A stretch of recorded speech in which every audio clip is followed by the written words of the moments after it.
लोग एक झूठी भ्रांति फैलाते हैं। अरे पतंजलि योगपीठ में पतंजलि वैन्यासी योगर गांव ने रामायण में जाओगे बाबा जी एक बार तो दवाई इंसुलिन बंद कर देंगे, बाद में क्या? बाद में क्या क्या उत्तर है मेरे साथ बैठी हुई किंजल। और इसको 3-4 साल पहले और कोरोना के समय, आज 5 साल हो गए, 5-6 साल पहले इसको कोरोना हो गया, वैक्सीनेशन हो गया और उसमें किडनी खराब हो गई और टाइप 1 डायबिटीज होगी। कितना निकला था जी शुगर? 500 580। और इसका पिताजी बैठा है कुंभाराम पुरोहित, राज पुरोहित जी। हाँ, ये हमारी जीजी बैठी मंजू, हाँ, इनकी श्रद्धा थी। ये मैं जब वहाँ पथमेड़ा में गया तब वहाँ आए थे, वहाँ ये सेवक भी हैं, वहाँ पर सदस्य हैं, अपने गाय माता की सेवा करते हैं। हमारे पूज्य हाँ पूज्य स्वामी हाँ दत्तानंद जी का बहुत बड़ा वहाँ पे कारोबार है, दत्त शरणानंद जी महाराज जी बहुत सेवा करते हैं। तो खैर, तो इनको ये था, अरे बाबा जी ने बताया था भाई शुगर से तो तुम मुक्त हो सकते हो।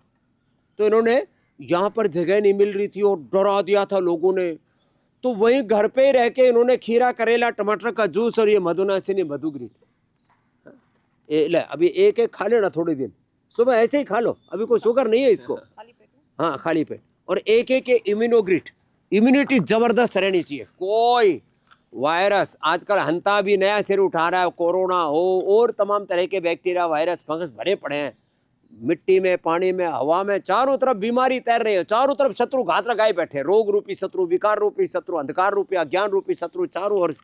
एक सुबह उठते ही इम्यूनोग्रिट गोल्ड ऐसी मजबूत हो जाएगी। और एक आई ग्रिट भी देना इसको, हाँ आई ग्रिट से ना इसकी आंखें एकदम फर्स्ट क्लास है। और सुबह आंवले का जूस ना, आंवला और जूस रखो है ना, हाँ ये रखो, ये तो बीट ग्रास आंवला एलोवेरा सब है घर पे बनाते ये। आप ताज़ा हो तो ताज़ा तो फिर घर पे बना लेना, जब तक ताज़ा ना हो तब ये ले लेना, ये सुबह पानी में डाल के पीना आई ग्रिट। और गाजर जब हो तो गाजर की सब्जी खाना। इसने फिर गेहूं चावल बंद कर दिया, गेहूं चावल तो एकदम बंद कर दिया। बाजरा की रोटी, राजस्थान में वो भी बाजरा खावा है, बाजरा और दही, बाजरा दही दूध आदि बस वही खाया। और वैसे तो ज़्यादा शुगर बढ़ जाती है, हम तो दूध दही भी बंद कर देते हैं, लेकिन जब आप योग करते हैं अच्छे से, इसने योग किया, मंडूक आसन, पवन मुक्तासन, वो सब किया, खीरा करेला का जमास जूस पिया, मधुनाशिनी मधुग्रिट ली। और अब कितना साल हो गया कोई दवाई नहीं ली, 3 4 साल हो गया बिल्कुल बंद, कुछ अब भी एक गोली भी नहीं, कोई दवाई नहीं, कोई इंसुलिन नहीं। बस और हाँ, शुगर योगा कितनी चालू। रह जी 70 70 शुगर रह रही है। लो खाने के बाद लोग कहते हैं एक बार तो बाबा जी बंद करा देंगे दवा इंसुलिन, बाद में क्या? तो ये तो किंजल को नोबेल पुरस्कार मिलना चाहिए भाई। ये तो छोटे छोटे बच्चों के लिए आशा और विश्वास बन गई है। नहीं तो बच्चे अरे जिंदगी भर दवा लेनी पड़ेगी, इंसुलिन लेना पड़ेगा, फिर फिजिकल ग्रोथ नहीं होगी, बहुत ज्यादा एक ट्रोमा में जीते हैं। मैं और जब हॉस्पिटल में गया उधर ऐसे बच्चे थे कि मेरे को डॉक्टरों ने बोला कि ये जिंदगी भर लेना पड़ेगा, तो मैं रोता था पूरा दिन, क्योंकि भाई बेटी की उम्र छोटी 9 साल की थी तभी, 8.5 साल की, 8.5 साल की। अब यूँ सोचा इसकी 80-90 साल की जिंदगी पड़ी है, इंसुलिन दूं, मेरे को सिखा दिया इंसुलिन देना। स्कूल ही बंद कर दिया था और दुकान भी बंद कर दी थी। मैं 6 महीना दुकान नहीं गया, 6 महीने दुकान ही नहीं गया, इतना डिप्रेशन में आ गया माँ बाप।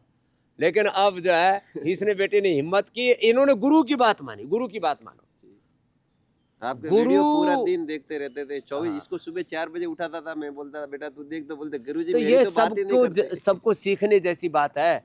जो लोग बकवास करते हैं ना, योग से क्या होगा, आयुर्वेद से क्या होगा, नेचुरोपैथी से क्या होगा, खीरा करेला टमाटर का जूस पीने से क्या होगा, मधुनाशिनी मधुग्रिट खाने से क्या होगा, अरे इसी से ही बीमारी मिटेगी, शुगर मिटेगी मधुनाशिनी मधुग्रिट से। ये बाकी एलोपैथी की मेटफॉर्मिन और इंसुलिन तो जिंदगी भर दवा खाओगे, जितना दवा खाओगे उस शरीर दवा खाना बन जाएगा, दिवालिया निकल जाएगा।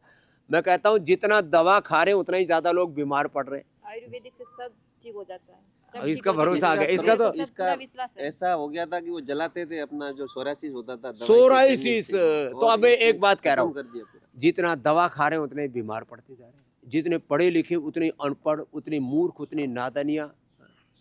ये क्या हो रहा है? पढ़ लिख करके अनपढ़, दवा खा करके बीमार, और धनवान होकर के भीतर से दरिद्र हुए जा रहे हैं। ज्ञान, भक्ति, सच्चरित्रता, पवित्रता, विश्वास सब खो गया। आयुष्य का दारिद्र्य, आरोग्य का दारिद्र्य, ज्ञान भक्ति का दारिद्र्य, सच्चरित्र, पवित्रता, सद्गुणों, सद्भावों का, सब प्रकार की दैवी संपद का दारिद्र्य। तो धनवान होके दरिद्र, दवा खा करके बीमार, पढ़ लिख करके अनपढ़ कि सादा जीवन उच्च विचार। ये तो हमारा जीवन का आदर्श रहा है, सादा जीवन उच्च विचार और सात्विक आहार। सात्विक आहार, सात्विक विचार, सात्विक जीवन, ये सब होना ही चाहिए ना। इसमें कहाँ राजनीति आ जाती है, लेकिन कुछ लोग हर बात में राजनीति करते हैं। तो मैं मात्र एक बात की बात नहीं कर रहा हूँ, मैं तो कहता हूँ सभी से आह्वान करता हूँ। ये किंजल बेटी ने तो एक इतिहास बनाया है।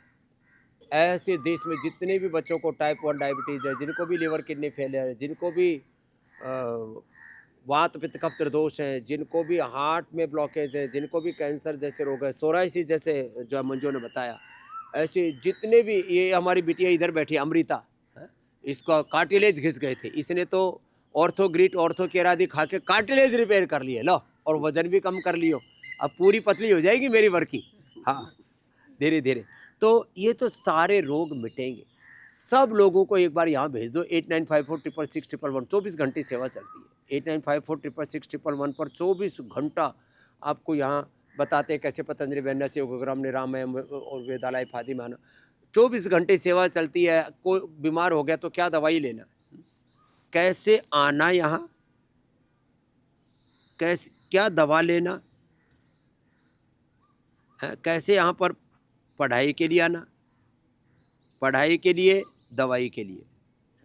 दवाई के लिए नंबर है 180029611111। पढ़ाई के लिए नंबर है 8954555599 8954555511। तो आज मेरा एक ही आह्वान है, भाई आओ, ऋषियों की शरण में आओ, योग आयुर्वेद की शरण में आओ। सुबह से शाम तक हम आपकी सेवा में लगे रहते हैं। सुबह 3 बजे से लेकर के रात को 10 बजे तक, 11-12 बजे। मैं 4 बजे उठ के योगा करती हूँ, 6 बजे इसका स्कूल होता है, इलोम विलोम करती हूँ। माने सब ऐसे परिवारों में आदत पड़ गई। अब घरों में एक नियम बना हुआ है, हर घर में योग होना ही चाहिए।